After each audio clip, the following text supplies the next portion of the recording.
मी इथे 12 अंकी आधार नंबर टाकला. त्यानंतर तुम्हाला जो मेसेजमध्ये पासवर्ड आलेला आहे तो पासवर्ड टाकला किंवा तुम्ही ठेवलेला रजिस्ट्रेशनच्या वेळेस पासवर्ड ठेवला. त्यानंतर कॅप्चा टाकला मी. त्यानंतर लॉग इन केलं. ओके. लॉग इनला क्लिक केल्यानंतर आपल्याला पुन्हा ओटीपी इथे मागेल. व्हेरिफिकेशन ओटीपी येईल. ओके. आयडी पासवर्ड टाकल्यानंतर कॅप्चा भरल्यानंतर सबमिट केल्यानंतर आपल्याला ओटीपी व्हेरिफिकेशन करेल. आपण आलेला ओटीपी आपण इथे टाकला. त्यानंतर आपण व्हेरीफाय या निळ्या कलरच्या बटनेला आपल्याला क्लिक करायचं आहे. जर ओटीपी आला नाही तर पुन्हा रिसेंड म्हणून इथे ऑप्शन आहे, त्या ऑप्शनला सुद्धा क्लिक केल्यानंतर पुन्हा ओटीपी येतो तुम्हाला. ते झाल्यानंतर सरळ आपल्याला इथे आपला डॅशबोर्ड ओपन झालेला दिसेल. ओके.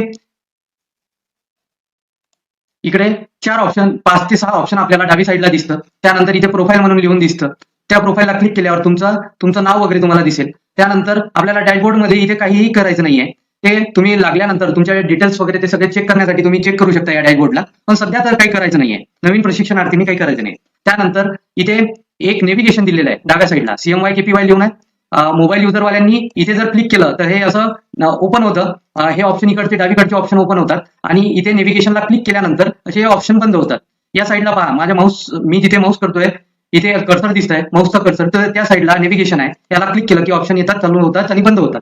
सर्वात पहिले आपल्याला माय प्रोफाईल मध्ये जायचंय. माय प्रोफाईलला क्लिक केल्यानंतर आपल्याला personal details, address details, education skill, त्यानंतर डॉक्युमेंट, डिक्लेरेशन असे 5 टॅब दिसेल. हे ओपन झाल्यानंतर तुमचा आधार नंबर सुद्धा इथे तुम्हाला लिहून दिसेल. त्यानंतर तुमचा फोटो दिसेल, तुमचं नाव दिसेल, त्यानंतर तुमची बर्थ डेट दिसेल, त्यानंतर तुमचं एज, तुमचा ईमेल आयडी, या सर्व गोष्टी, मोबाईल नंबर, या सर्व गोष्टी दिसेल. तर आता उरलेल्या गोष्टी आपल्याला भरायच्या आहेत. इथे जिथे जिथे स्टार मार्क, रेड कलर मध्ये स्टार मार्क दिसलेली आहे ती भरणं माहिती अनिवार्य आहे.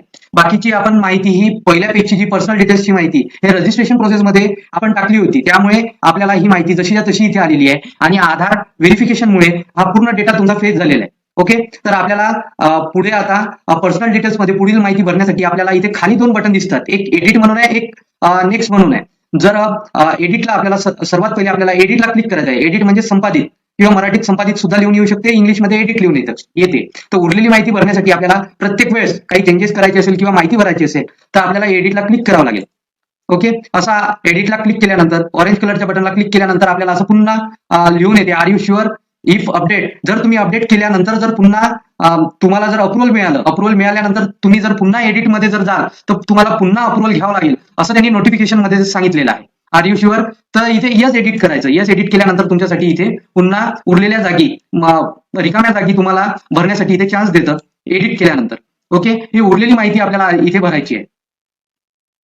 हा. आता आपल्याला उरलेली माहितीमध्ये फादर नेम लिहायचं आहे. त्यानंतर आपलं मदर नेम म्हणजे आईचं नाव, वडिलांचं नाव किंवा हस्बंडचं नाव सुद्धा लिहायचं. ज्यांचं लग्न झालंय त्यांनी हस्बंडचं नाव लिहा. मुलांनी इथे त्यांच्या फादरचं लिहा, मुलींनी फादरचं नाव किंवा हस्बंडचं नाव लिहू शकता. त्यानंतर तुमच्या मार्कशीटवर 10वीच्या बोर्ड सर्टिफिकेट किंवा मार्कशीटवर जे आईचं तुमचं नाव लिहिलेलं आहे तो इथे लिहायचा. मोबाईल नंबर दुसरा मोबाईल नंबर असेल कॉन्टॅक्ट पर्सन मधले तर लिहा, नसेल तर राहू द्या. ओके. त्यानंतर तुमचं रिलिजन लिहायचं आहे.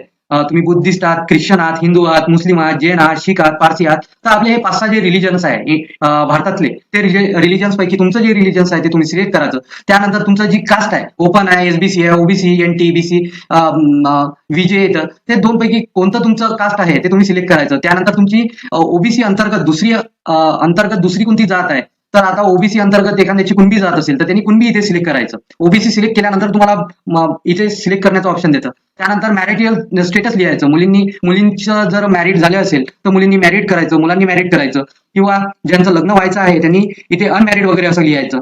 ज्यांचा डिवोर्स वगैरे झाला असेल तर त्यांनी डिवोर्स लिहायचं. ओके. त्यानंतर आपली नॅशनॅलिटी ही इंडियन आहे तर ही इंडियनच राहू द्यायची. त्यानंतर उरलेली माहिती आपण याप्रमाणे भरून घेतो.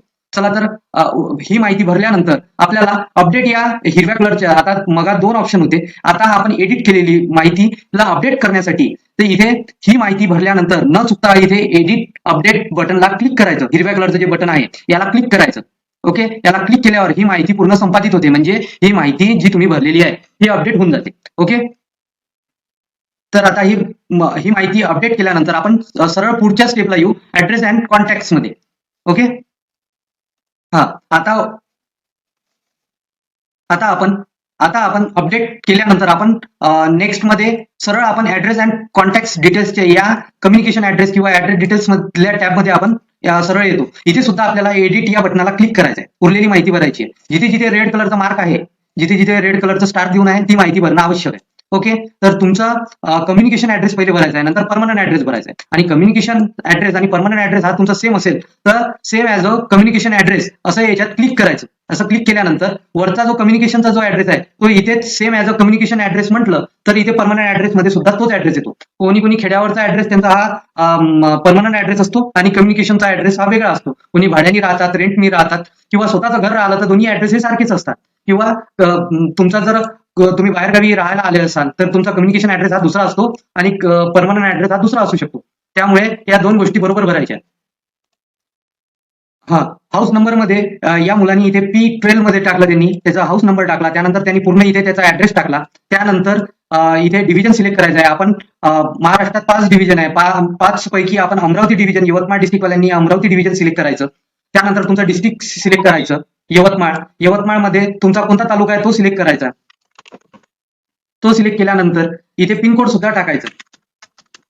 ओके, हाच ऍड्रेस या मुलाचा किंवा विद्यार्थ्याचा तो परमनंट ऍड्रेस आणि कम्युनिकेशन ऍड्रेस सेम आहे. त्यामुळे त्यांनी इथे चेक बॉक्सला क्लिक केलं. इथे क्लिक केल्याबरोबर लगेचच तो सेम ऍड्रेस इथे परमनंट ऍड्रेस मध्ये येतो. आणि हे सर्व झाल्यानंतर डिव्हिजन, डिस्ट्रिक्ट, तालुका, पिनकोड केल्यानंतर आणि परमनंट ऍड्रेस केल्यानंतर आपल्याला हा अद्ययावत करायचा आहे, म्हणजे अपडेट करायचं आहे. अपडेट करण्यासाठी आपल्याला हिरव्या कलरची बटन आहे इथे अपडेट, याला क्लिक करायचं आहे. अपडेट झाल्यानंतर सरळ आपण एज्युकेशन आणि स्किल या टॅबला सरळ येतो. एज्युकेशन स्किल टॅबला आल्यानंतर आपल्याला आपलं एज्युकेशन टाकायचं आहे. उच्चतम आपलं एज्युकेशन कोणतं आहे ते टाकायचं. इथे टाकताना तुमच्याकडे जर MCIT वगैरे असेल तर ते सुद्धा टाकू शकतात. पण मी तुम्हाला सांगतो की तुम्ही फक्त तुमचं एकच एज्युकेशन टाकायचं. जर तुमचं ग्रॅज्युएशन झालं असेल तर त्याप्रमाणे या योजनेत तुम्हाला 10,000 रुपये मिळतं. जर तुमचं पास झालेलं एज्युकेशन, कम्प्लीट झालेलं, पूर्ण झालेलं एज्युकेशन जर डिप्लोमा असेल किंवा ग्रॅज्युएशन असेल, डिप्लोमा असेल किंवा 12वीच असेल तर त्यांनी त्यांचं उच्चतम तेच एज्युकेशन एक इथे टाकायचं, एज्युकेशन आणि स्किल या टॅबमध्ये. या मुलाचं इथे ग्रॅज्युएट झाला आहे म्हणून त्यांनी ग्रॅज्युएट सिलेक्ट केलं. त्यानंतर इथे त्यांनी कॉमर्स मधून त्यांनी ग्रॅज्युएट केलं आहे, हे इथे स्ट्रीम आणि स्पेशलायझेशन मध्ये सिलेक्ट केलं. कोर्समध्ये त्यांनी बीकॉम इथे सिलेक्ट केलेला आहे. त्यानंतर त्यांनी त्याची युनिव्हर्सिटी ही सुद्धा टाकलेली आहे. त्यांनी संत गाडगे बाबा अमरावती युनिव्हर्सिटी असं सुद्धा इथे टाकलेलं आहे.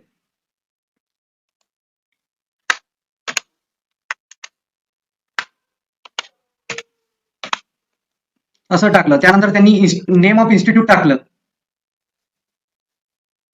त्यात आता आपलं इन्स्टिट्यूट नेम टाकलं. त्यानंतर तुमचं पासिंग इयर कोणतं आहे, कोणत्या वर्षी तुम्ही पास झाले हे सुद्धा तुम्हाला इथे सांगायचं आहे. त्यानंतर तुम्हाला मिळालेले मार्क, तुमच्या मार्कशीटवर पर्सेंटेज लिहून आहे, ग्रेड लिहून आहे की CGPA लिहून आहे, तर ते तुम्हाला इथे सांगायचं आहे. तर या मुलांनी पर्सेंटेज इथे सांगितले मला, त्यामुळे त्यांनी 3 पैकी 1 आपल्याला टाकता येतं. या मुलांचे पर्सेंटेज आहे 61.48. इथे पर्सेंटेजचं साईन देऊ नका. पर्सेंटेजचं साईन आलं तर ते तिथे लिहिता येत नाही किंवा ते पुढे जात नाही. तुम्ही फक्त पर्सेंटेजचा तुमचा आकडा टाका. ओके, 61 टाका किंवा पॉईंट मध्ये लिहा, पण पर्सेंटेजचं साईन किंवा चिन्ह वापरू नका. ओके, त्या झाल्यानंतर सरळ इथे चूज फाईल मध्ये न जाता इथे सरळ ऍड बटन म्हणून आहे, नेक्स्टच्या वरती ऍड बटन आहे, तर याला क्लिक करायचं. सरळ तुमची जी डिटेल्स आहे इथे चूज फाईल मध्ये जाऊ नका. ओके, हे सर्व मुलांना सांगतोय की हे ऑप्शन जाणार आहे मागे पुढे. हे सध्या इथे कोणतीही प्रोसेस करू नये. अपलोड सर्टिफिकेट PDF इथे कोणतेही डॉक्युमेंट अपलोड करू नये, कारण का डॉक्युमेंट अपलोड करण्यासाठी पुढचा टॅब आपल्याला दिलेला आहे. हे ऑप्शन काही दिवसात चाललं जाईल.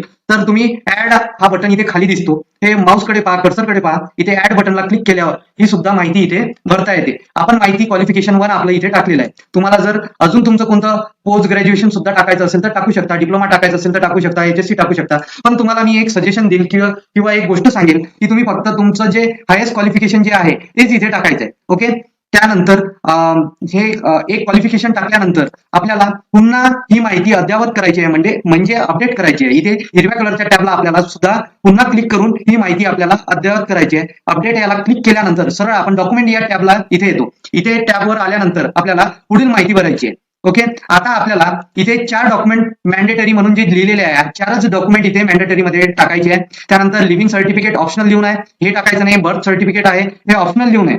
हे ऑप्शनल टाकलेले डॉक्युमेंट काही उपयोग नाही, त्यामुळे तुम्ही हे टाकू नका, कारण की आपल्याला सर्वात पहिले मॅन्डेटरी लिहून असलेलेच डॉक्युमेंट टाकायचे. फक्त 4च डॉक्युमेंट टाका, हेच मी तुम्हाला सजेशन देतो. ओके, तर सर्वात पहिले आधार कार्ड हे मॅन्डेटरी लिहून आहे, डोमिसियल हे मॅन्डेटरी आहे, अधिवास महाराष्ट्राचा. त्यानंतर हायेस्ट एज्युकेशन सर्टिफिकेट, तुमचं उच्चतम जे एक शिक्षण आहे तेच तुम्ही हायेस्ट सर्टिफिकेट म्हणून डॉक्युमेंट म्हणून तुम्ही इथे जोडा. त्यानंतर SSC बोर्ड सर्टिफिकेट, एक मार्कशीट असते आणि एक SSC बोर्ड सर्टिफिकेट असते. आपल्याला 10वीत 2 डॉक्युमेंट मिळाले. SSC बोर्ड सर्टिफिकेटवर तुमच्या जन्मदिनांक असतो, त्यामुळे इथे मॅन्डेटरी केलेला आहे. आधार हे तुमच्या आयडेंटिफिकेशनसाठी मॅन्डेटरी केलेलं आहे. डोमिसियल हे तुमचं महाराष्ट्रात अधिवास तुमचा आहे किंवा तुम्ही महाराष्ट्राचे रहिवासी आहे, त्यासाठी हे मॅन्डेटरी केलेलं आहे. आणि हायर एज्युकेशन सर्टिफिकेट मॅन्डेटरी यासाठी केलेलं आहे, तुम्हाला जे विद्यावेतन मिळणार आहे हे या गोष्टीवरून ठरणार. त्यामुळे आपण डॉक्युमेंट टाकताना हे 4 डॉक्युमेंट टाकायचे. एक एक डॉक्युमेंट आता पहा, या प्रशिक्षणार्थींनी आधार मॅन्डेटरी इथे सिलेक्ट केलं, त्यानंतर इथे चूज फाईल मध्ये जायचं. हा, चूज फाईलला क्लिक केल्यानंतर आपण सरळ आपला जिथे पीडीएफ आपण सेव्ह ठेवलेली आहे आधार कार्डची, तिथे आपण पोहोचू. इथे आल्यानंतर मी आधार कार्ड या पीडीएफला सिलेक्ट करतो. सिलेक्ट केल्यानंतर इथे ओपन या बटनेला क्लिक करतो. ओपन केल्यानंतर आपलं जे फाईलचं नाव होतं ते फाईलचं इथे नाव दिसेल, .pdf इथे दिसेल आणि ऍड करायचं. इथे फक्त पीडीएफ फॉर्मॅटमध्येच डॉक्युमेंट घेतात, त्यामुळे पीडीएफ बनवूनच अपलोड करायचं. ओके, आणि सरळ या लाल बटनीवर यायचं आणि ऍड डॉक्युमेंट करायचं. तर तुमचं एक एक डॉक्युमेंट तुमचं इथे ऍड होतंय. इथून डॉक्युमेंट टाईप सिलेक्ट करायचं.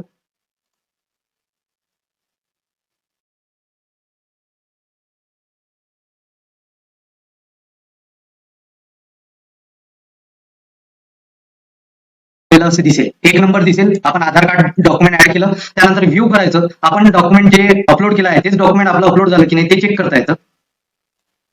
चेक करून घ्यायचे आपण कोणतं डॉक्युमेंट अपलोड केलं आहे हे व्ह्यूला क्लिक करून. त्यानंतर तुम्हाला हे डॉक्युमेंट जर चुकीचं अपलोड जर झालं असेल तर तुम्हाला ऍक्शन म्हणून इथे एक डब्बा दिसलेला आहे, ते डिलीटचं ऑप्शन आहे. त्याला डिलीट जर केलं तर ते डिलीट सुद्धा होते. पुन्हा आपल्याला इथे प्रोसेस करायची आहे की दुसरं डॉक्युमेंट डोमिसियल. आता डोमिसियल डॉक्युमेंट अपलोड करताना पुन्हा मी डॉक्युमेंट टाईप सिलेक्ट केलं, त्यानंतर चूज फाईल मध्ये आल्यानंतर मी इथे माझं डोमिसियल यांनी जे डोमिसियल यांचं डॉक्युमेंट आहे त्यांची पीडीएफला सिलेक्ट केलं, त्याला सिलेक्ट करून ओपनला क्लिक केलं खाली. त्यानंतर इथे चूज फाईलच्या समोर डोमिसियल सर्टिफिकेट .pdf तुम्ही जे रिनेम दिलेलं आहे तुमच्या डॉक्युमेंटला ते इथे दिसेल. आणि ऍड डॉक्युमेंट म्हणून इथे ऑप्शन आहे लाल कलरचं, तर ऍड डॉक्युमेंट इथे 2 नंबरला ऍड होऊन जाईल. ओके, ऍड होतं आणि असं डॉक्युमेंट ऍडेड सक्सेसफुली. जर हे डॉक्युमेंट ऍड करताना सुरुवातीला सर्वात प्रथम पहिल्या टाइमला डॉक्युमेंट ऍड झालं नाही तर ही आधार कार्डची जी डॉक्युमेंट ऍड करण्याची प्रोसेस जी होती ती पुन्हा 2 टाइम करावं लागतं. हे तुम्ही लक्षात असू द्या, 2 वेळा ही प्रोसेस करावं लागेल, तेव्हाच हे डॉक्युमेंट ऍड करेल. नंतर सेकंड प्रोसेसमध्ये एकाच वेळी डॉक्युमेंट ऍड होऊन जातं. ओके, तर इथे आता हायर एज्युकेशन डॉक्युमेंट सर्टिफिकेट दाखवत आहे. तर तुमचं जे लास्ट इयर मध्ये जे सर्व एकत्रित मार्कशीट असलेलं जे डॉक्युमेंट निघतं शेवटच्या वर्षी, ते डॉक्युमेंट तुम्ही इथे तुम्ही सिलेक्ट करून घ्यायचं. त्याची पीडीएफ बनवून घ्यायची आणि त्या पीडीएफला इथे सिलेक्ट केल्यानंतर ओपनला क्लिक केल्यानंतर ऍड डॉक्युमेंट करायचं. ते सुद्धा इथे 3 नंबरला ऍड होऊन जाईल. आपला आता मॅन्डेटरी वाले 3 डॉक्युमेंट ऍड झाले. नंतर चौथा आपला राहिलेला आहे एसएससी बोर्ड सर्टिफिकेट, ज्यावर आपली जन्मदिनांक असते. ती पुन्हा चूज फाईल मध्ये गेलो मी आणि पुन्हा माझं बोर्ड सर्टिफिकेटला क्लिक केलं आणि ओपन केलं. तर जे डॉक्युमेंट सांगितलेले आहे तेच डॉक्युमेंट ऍड करा, बोर्ड सर्टिफिकेट सुद्धा. तर हे केल्यानंतर इथे ओकेला बटन क्लिक केलं आणि इथे अपडेट या हिरव्या कलरच्या बटनीला क्लिक केल्यानंतर ही माहिती सुद्धा अपडेट होऊन जाईल आणि आपण 5व्या नंबरच्या डिक्लेरेशन टॅबवर डायरेक्ट येऊन जाऊ. ओके, तर मी इथे खाली अपडेटला क्लिक करतो. एडिटच्या बाजूला अपडेट आहे, इथे नेक्स्ट आहे, तर त्याला अपडेट करून घेतो. त्यानंतर इथे जर आपल्याला चुकीचं डॉक्युमेंट वाटलं तर ऍक्शन या पॉईंटवर यायचं. इथे डब्बा दिसत आहे, जे डब्याचं चिन्ह आहे ते म्हणजे डिलीट करता येते. डिलीटला क्लिक केल्यानंतर इथे वरती एक ऑप्शन येतं, you want to delete this file वगैरे असं येतं आणि त्याला ओके असं केलं, परमनंटली डिलीटेड असं म्हणून होतं. तर तुम्ही ते करून घ्यायचं. ओके, आपण मॅन्डेटरी 4 डॉक्युमेंट भरले, अपडेट करतोय. अपडेट केल्यानंतर आपण पुढे डिक्लेरेशन मध्ये आपण जाणार आहोत. सरळ अपडेट या ऑप्शनला क्लिक केल्यानंतर आपण सरळ इथे डिक्लेरेशन मध्ये आलो. डिक्लेरेशन मध्ये आल्यावर आपल्याला एडिट या बटनीला क्लिक करायचं आहे. पुन्हा एडिट यस एडिट प्रत्येक टॅबला आपण क्लिक केल्यानंतर किंवा माहिती दुरुस्त करण्यासाठी किंवा माहिती भरण्यासाठी आपल्याला एडिट याच ऑप्शनला पहिले सुरुवातीला करायचं आहे. त्यानंतर माहिती भरल्यानंतर आपल्याला अपडेट करायचं आहे. ओके, तर यस एडिटला आपण क्लिक करतोय. क्लिक केल्यानंतर इथे काय म्हणतं की have you completed any skill development courses if any please specify. जर तुम्हाला तेव्हा म्हटलं होतं एज्युकेशन स्किल मध्ये आपण कोणतीही माहिती टाकायची नाही, कारण आपण इथे पुढे माहिती देणार आहोत.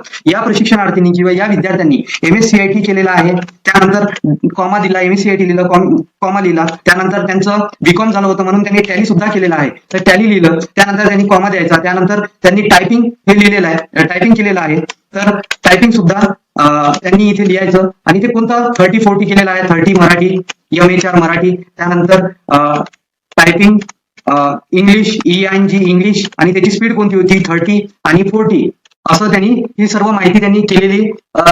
जास्तीत जास्त मुलं हे कोर्सेस करतात म्हणून त्यांनी ते लिहिलेलं आहे.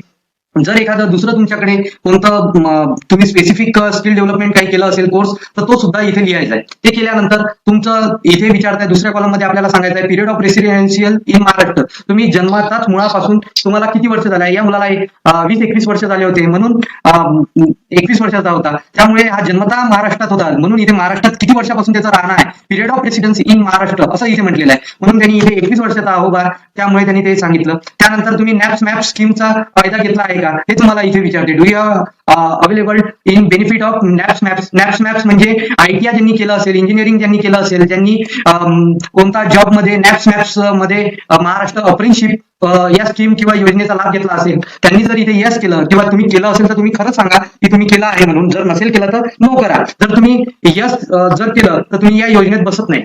आणि पुढे ते विचारतात की आर यू करंटली स्टडिंग. तुमचं शिक्षण चालू आहे की नाही हे तुम्हाला सांगायचं आहे. जर तुमचं शिक्षण चालू आहे, GR मध्ये असं लिहिलं आहे की तुमचं शिक्षण जर चालू असेल, तुम्ही या योजनेसाठी पूर्णपणे बेरोजगार असे लागतात. त्यामुळे पूर्णपणे बेरोजगार जे लोक आहात, जे विद्यार्थी आहात, त्यांच्यासाठीच ही योजना आहे. त्यामुळे इथे यस नो इथे सुद्धा सिलेक्ट करायचं आहे. तुम्ही यस इथे सिलेक्ट केलं, आर यू करंटली स्टडिंग म्हणजे तुमचं शिक्षण चालू आहे असं तुम्ही सांगितलं तर तुम्हाला या योजनेत बसता येत नाही. त्यामुळे इथे नो करायचं. त्यानंतर ही पूर्ण माहिती आय हंबली डिक्लेअर हे सगळं माहिती आहे की तुम्ही दिलेली माहिती खरी खोटी आहे की खरी दिलेली आहे. याच्यावर जर खोटी माहिती दिली तर मी याचा गुन्हेगार राहू वगैरे असं हे इंग्लिश मध्ये लिहिलेलं आहे. याला इथे एक क्लिक बॉक्स दिसतो, इथे पहा, इथे क्लिक बॉक्सला एक रिकामा बॉक्स दिसतो, त्याला क्लिक करायचं आहे की मी माहिती दिलेली ही सगळी बरोबर आहे हे असं सिलेक्ट करायचं.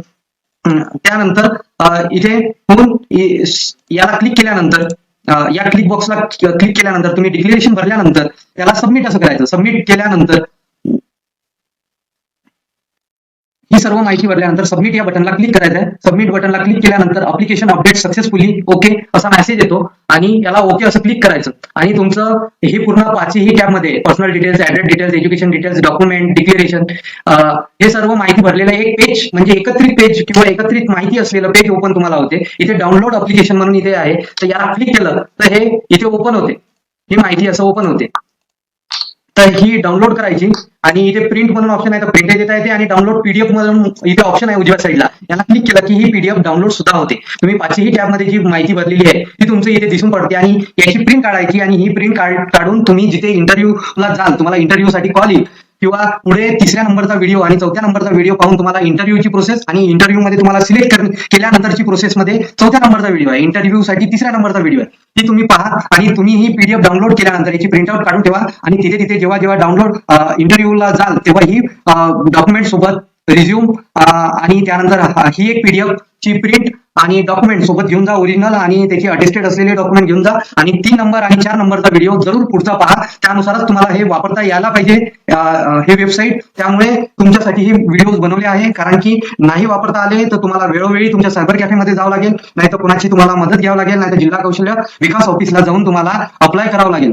अप्लाय करण्यासाठी आणि रोज नवीन ऍड होते, त्यामुळे तुम्ही हे मोबाईलवर शिकून घ्या. सेटिंग मध्ये क्रोम ब्राउझर युज करा, मोबाईल युजर वाल्यांनी क्रोम ब्राउझर युज करा. त्यानंतर उजव्या साईडला सेटिंग मध्ये जाऊन तिथे डेस्कटॉप साईडला सुद्धा सिलेक्ट करा, क्लिक करा आणि तुम्हाला ही वेबसाईट ओपन झालेली दिसेल. आता जर पुढची माहिती जर पाहायची असेल तर 3 नंबर आणि 4 नंबरचा व्हिडिओ पहा. त्यानंतर 6 नंबरच्या व्हिडिओ, 5 नंबरच्या व्हिडिओ, 6 नंबरच्या व्हिडिओमध्ये तुमचं आधार सीडिंग किंवा आधारची पेमेंट यासाठी किंवा तुमचं स्टायपेंड, तुमची स्कॉलरशिप यात जमा जी होते या योजनेमार्फत, तर ती कशी करायची हे सुद्धा 6 नंबरच्या व्हिडिओ सांगितलेलं आहे, ते जरूर पहा.